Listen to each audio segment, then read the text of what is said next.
Olá, bom dia para você que nos acompanha. Está no ar mais uma edição do Primeiras Notícias. Mais uma semana começando e nós damos início ao nosso jornal, trazendo para você os principais assuntos da região e do país que estão em destaque nas capas dos jornais desta segunda-feira, dia 7 de fevereiro. Vamos ver o que diz a Folha de São Paulo. Busca de nióbio na Amazônia cresce no governo Bolsonaro. Autorização de pesquisa para exploração de metal promovido pelo presidente mais do que dobra na região. O estado de São Paulo traz em sua manchete o seguinte assunto: São Paulo tem 2,2 milhões com a segunda dose da vacina atrasada. A maioria, segundo o governo, é de pessoas entre 12 e 29 anos. Notícia preocupante. E nós trazemos aqui da nossa região a capa do jornal A Tribuna. Licitação de reforma do mercado sai até março. Segundo a Prefeitura de Santos, a obra deve durar 20 meses. E, por último, o destaque do jornal Diário do Litoral. Usuários da Unimed na Baixada reclamam de atendimento de Covid. Segundo denúncias encaminhadas ao Diário do Litoral, algumas unidades prescrevem ivermectina para o tratamento. E essas foram as manchetes dos principais jornais aqui da Baixada Santista e do estado de São Paulo, que a gente confere junto diariamente aqui no Primeiras Notícias. E atendendo a uma solicitação do vereador Guilherme do Salão, a Companhia Municipal de Trânsito está realizando melhorias na sinalização horizontal e vertical da Ilha Caraguatá. Confira.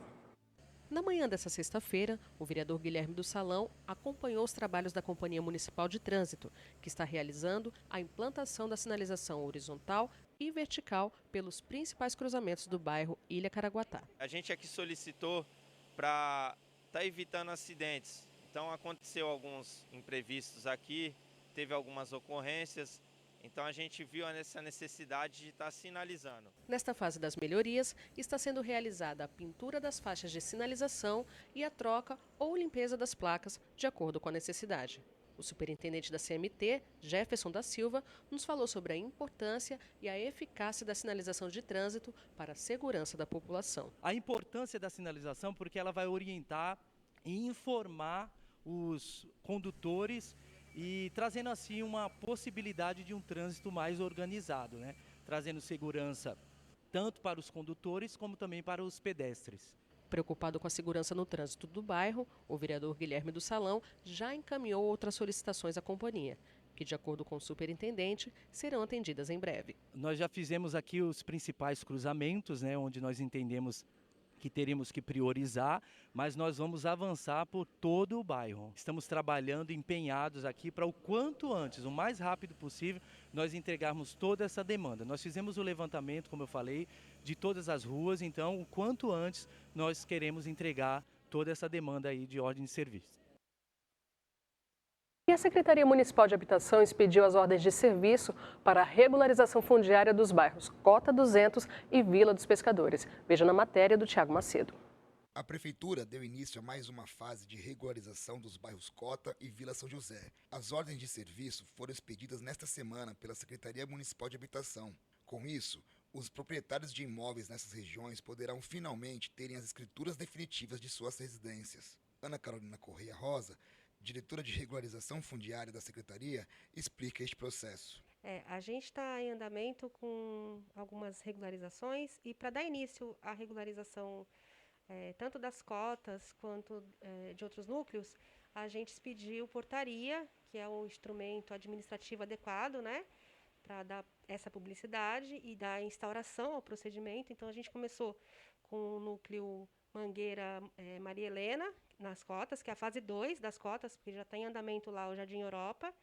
E a gente também deu andamento com a Vila São José Parte Velha, que ano passado a gente recebeu uma emenda parlamentar, né, para fazer levantamento topográfico, que é uma coisa essencial à tramitação do processo. Então, para a gente, de fato, iniciar o procedimento, precisa fazer essa publicação da portaria. Com o início dos trabalhos, a Prefeitura vai iniciar a delimitação dos lotes de cada bairro. Ambos os núcleos, eles têm que passar por levantamento topográfico georreferenciado, né?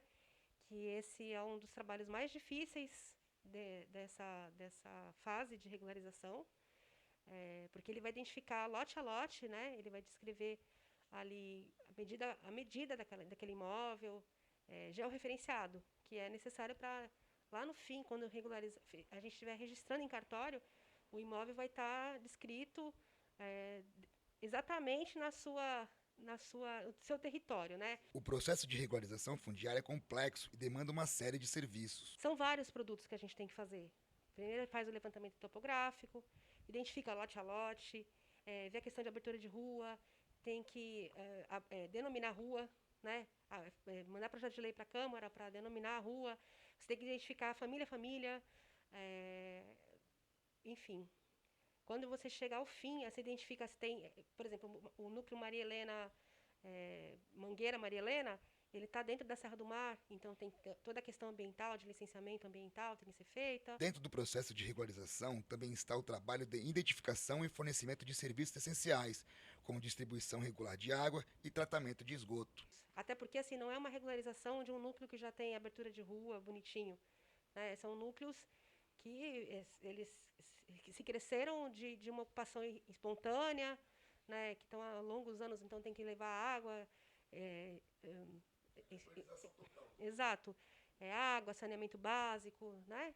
Então tudo isso tem que ser consultado com as concessionárias, né? Então eles são demorados. A Secretaria de Habitação trabalha para regularizar outros 25 núcleos habitacionais de Cubatão, que fará a cidade dar um salto enorme na sua área urbana que está devidamente registrada. A gente no município de Cubatão está em fase de regularização cerca de 25 núcleos, né? Eu vou citar alguns, que cada núcleo está numa fase diferente, né? Então, assim, a gente tem tanto da Ponte Nova, que é uma área particular, quanto nos bairros, na Ilha Caraguatá, que são os projetos da ilha que foram construídos pela prefeitura.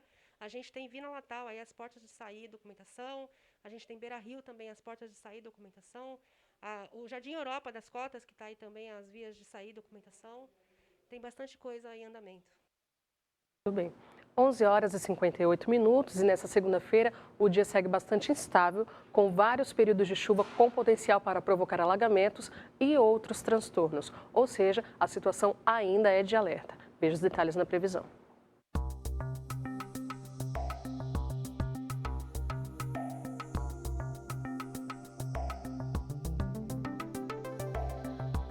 A presença de um sistema de baixa pressão atmosférica na costa de São Paulo e o avanço de uma nova frente fria deixam um tempo carregado nesta segunda-feira. Em Cubatão, o dia será de céu nublado, com chuva forte pela manhã e à tarde. À noite, a chuva diminui de intensidade, mas não para. Os ventos sopram fracos na maior parte do tempo, porém, há possibilidade para rajadas de até 28 km por hora. As temperaturas ficam amenas, registrando mínima de 22 e máxima de 26 graus. A umidade relativa do ar tem variação estimada entre 76% e 94% ao longo do dia.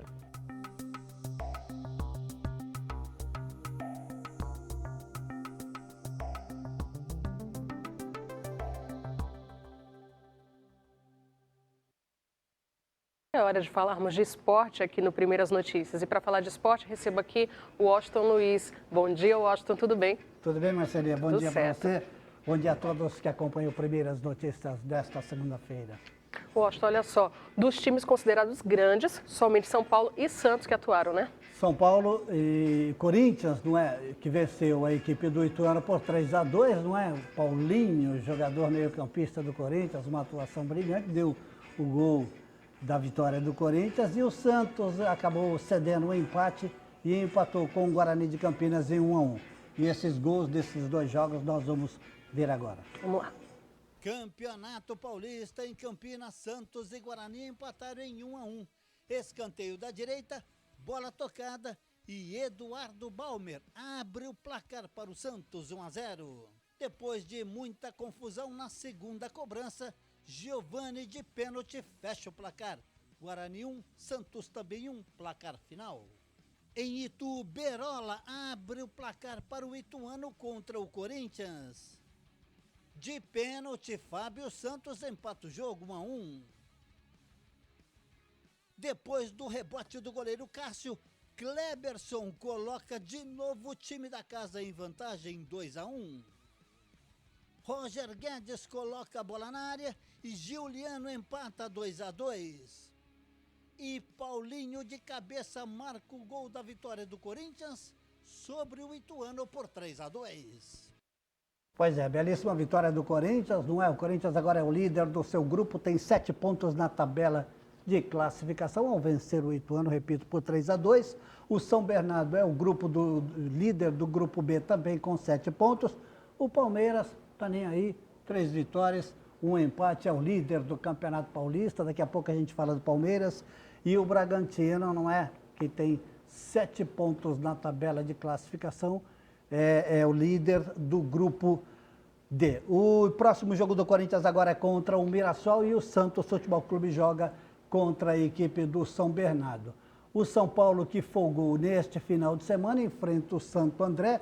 O jogo contra o Palmeiras, que era para ser realizado ontem, foi cancelado, adiado para outra oportunidade, porque o Palmeiras está esperando o Al-Ahly, não é, que venceu o Monterrey. Para muitos, muita surpresa, mas segundo os especialistas que lá estão, o Palmeiras está muito bem e é hora, segundo quem está acompanhando, o time está motivado. O Palmeiras joga amanhã rumo a mais um título mundial. O Paulo Tito me corrigiu outro dia, falou o primeiro título mundial, sendo que eu mesmo contei a história aqui, você lembra do título mundial reconhecido pela FIFA em 1951. Então o Palmeiras está buscando o segundo título mundial. E a arrancada, Marcelinha, começa amanhã, repito, contra o Al-Ahly, às 13h30, horário brasileiro, né?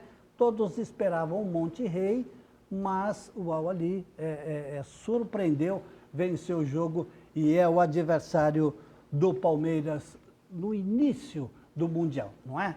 A disputa do título mundial. E na próxima quarta-feira, então, continua a 5ª rodada do Campeonato Paulista, série principal, Série A. Já pela Série A2, a Portuguesa Santista, 4 jogos, 3 empates, 2 em 0-0, 1 em 1-1 contra a equipe do Red Bull e Eurico Mursa, e ontem acabou perdendo para o Velo Clube na cidade de Rio Claro por 2-1. Agora a Portuguesa Santista joga quarta-feira à noite, às 20 horas, no estádio Eurico Mursa, contra a equipe do Oeste, aí já pela Série A2 do Campeonato Paulista de Futebol. Deixa eu te perguntar, hein? E a DAF de Cubatão, hein? Menina, que alegria, boa, né? Que alegria. O nosso amigo que todos conhecem ele, o Batoré, está dando pulo de alegria, né? Na final do beach soccer, né? Ou seja, o futebol de areia, venceu a equipe do 15 de Suarão por 9-2. Uma goleada no futebol de areia. É o primeiro título da DAF daqui de Cubatão, com atletas de Cubatão, com comissão técnica de Cubatão. E ontem lá na Arena Santos venceu por 9-2, repito, a equipe do 15 de Suarão. Foi assim, foi fantástica a conquista, né, da DAF com meninos, repito, formado aqui na cidade de Cubatão. Todo o nosso aplauso ao merecido título da equipe da DAF. E repito, hein, gente, daqui de Cubatão, com atletas e comissão técnica daqui da cidade. Muito bem. Mais alguma informação? Só lembrando também que o glorioso Jabaquara Atlético Clube foi campeão na Subcup Internacional, que é categoria Sub-17. Também foram 4 jogos, foram 4 vitórias dos meninos da categoria Sub-17. É o primeiro título desta categoria para o Leão da Caneleira nesse ano de 2020. Aí também, segundo informações, o técnico do profissional, né, o Haddad, pode pegar algum garoto desses para disputar o Campeonato Paulista da 2ª Divisão, ainda que pode começar em abril. Existe uma comissão técnica, a diretoria técnica da Federação Paulista de Futebol ainda não decidiu quando será o início do campeonato da 2ª Divisão para o Leão da Caneleira, ou seja, o Jabaquara Atlético Clube. Tá bom? É isso então? Um abraço para você e amanhã, boa sorte à Sociedade Esportiva Palmeiras, que começa seu título, a busca pelo 2º título mundial, 13h30, horário brasileiro, contra o Al-Ahly, tá bom? Tá certo, então boa sorte ao Palmeiras, e dessa forma nós encerramos o Primeiras Notícias dessa segunda. Voltamos às 18h15 com mais informações no Últimas Notícias. Bom dia para você e até mais.